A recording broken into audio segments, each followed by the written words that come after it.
Pekanbaru.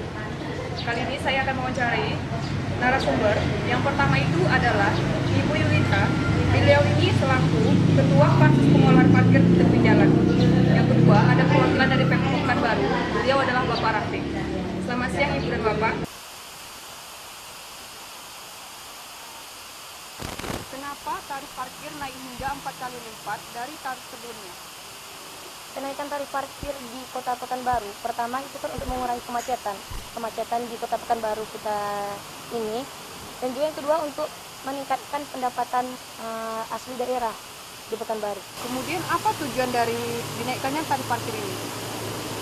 Seperti yang saya bilang tadi, pertama juga untuk mengurangi kemacetan, karena semakin padatnya, semakin banyaknya kendaraan-kendaraan yang ada di saat ini di Kota Pekanbaru, sehingga kemacetan itu semakin parah. Dan agar mengurangi kemacetan, para pengendara bisa menggunakan transportasi yang disediakan oleh pemerintah seperti busway ataupun kendaraan umum lainnya.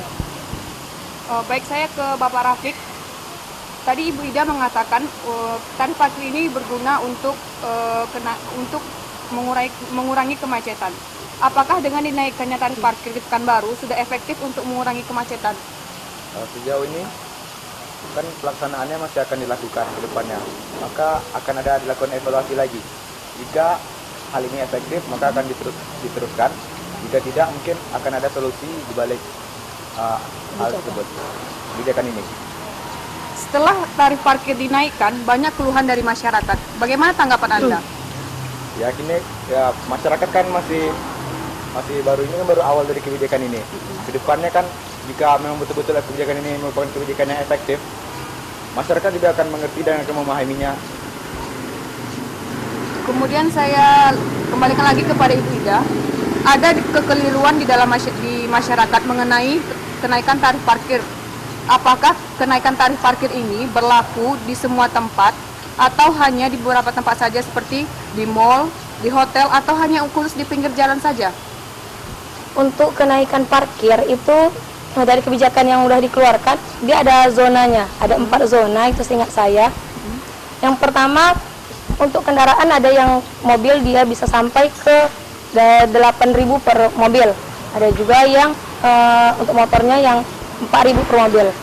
Ada juga yang 6.000 per mobil, per motornya 2.000, tergantung tempatnya. Ada yang di pusat kota, ada juga yang di pinggir-pinggir jalan raya,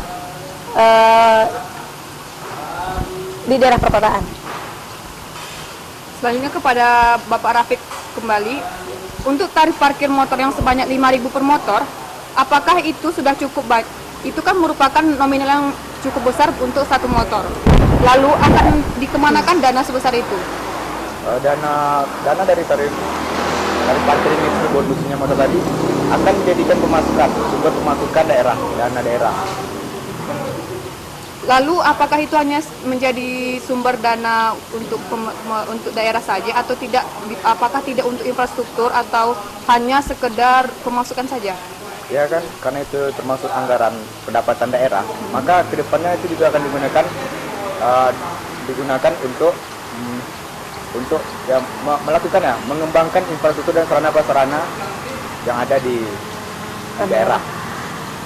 Kemudian pertanyaan saya ini untuk Bapak Rafiq dan Ibu Ida. Pertama saya akan ke Ibu Ida dulu. Jika juru parkir liar atau bodong menaikkan tarif harga parkir sementara uangnya tidak dimasukkan kepada PAD, apakah Anda bisa mengontrol atau memberikan sanksi terhadap oknum yang melakukan hal tersebut?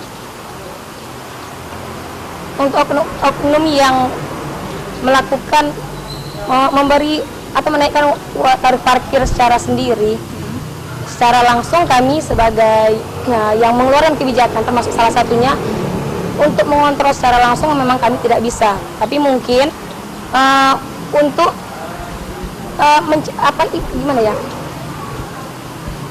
mencari orang atau sebagai dia yang mengatur di daerah-daerah, dia bisa mengontrol yang memang dia mempunyai sudah berkaitan dengan kami, bukan orang-orang yang tidak punya kepentingan bersama kami, tapi orang-orang yang sudah kami tentukan yang untuk mengontrol langsung ke jalan raya tersebut, tempat kebijakan-kebijakan kenaikan parkir itu dilakukan. Baik, terima kasih Ibu. Sebelumnya, jawaban dari Pak Rafiq dipending dulu. Kita break sejenak, kita saksikan secara langsung kerusuhan di Kampung Tua. Rukiatul Fadila, silakan laporannya. Baik, terima kasih Dini. Pemirsa, dapat saya laporkan. Sekarang saya sedang berada di tempat kejadian kerusuhan antar dua warga kampung, yaitu warga Kampung Tua dan Kampung Muda.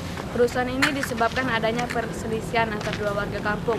Perselisihan ini menyebabkan 20 korban jiwa dan 35 korban luka-luka. Pada saat ini pukul 5 sore kerusuhan sudah mulai mereda karena telah diadakan mediasi antar dua warga kampung. Sekian yang dapat saya laporkan. Rukiatul Fadila, Muhammad Irsyadi, Muhammad Farozi melaporkan. Kembali ke studio. Terima kasih kepada Rukiatul Fadila atas laporannya. Selamat bertugas kembali. Selanjutnya saya kembali kepada Bapak Rafiq. Yang pertanyaan saya tadi bisa saya ulang kembali. Jika juru parkir liar atau bodong menaikkan tarif harga parkir sementara uangnya tidak dimasukkan ke dalam PAD, apakah Anda bisa mengontrol atau memberi sanksi terhadap oknum parkir liar ini?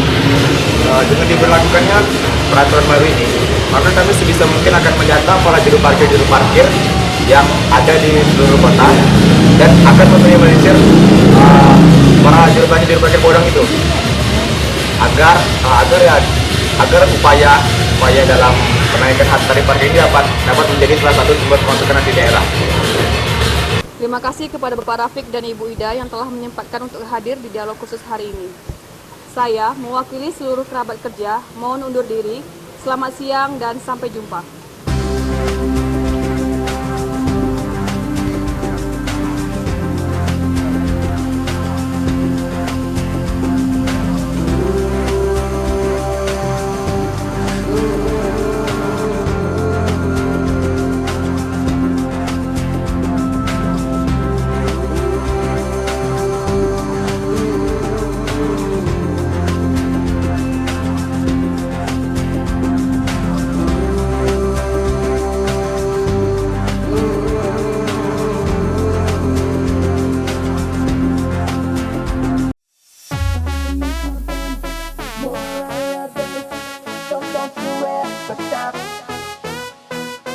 Take my lovin', give me something, just sets me burning hot.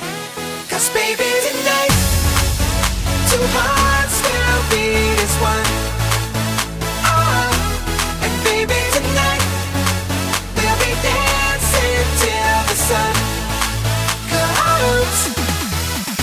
This chick must be bugging, running around not knowing that she's up to something. I can't believe it, finally it came all out. I was watching for a minute, parked in front of a house, and then I seen my queen lean in front of his face, gave him a kiss. I was pissed, but I kept my cool. Wait, mistakes happen to dogs, but not me. I froze and took my time and drove away and laughed.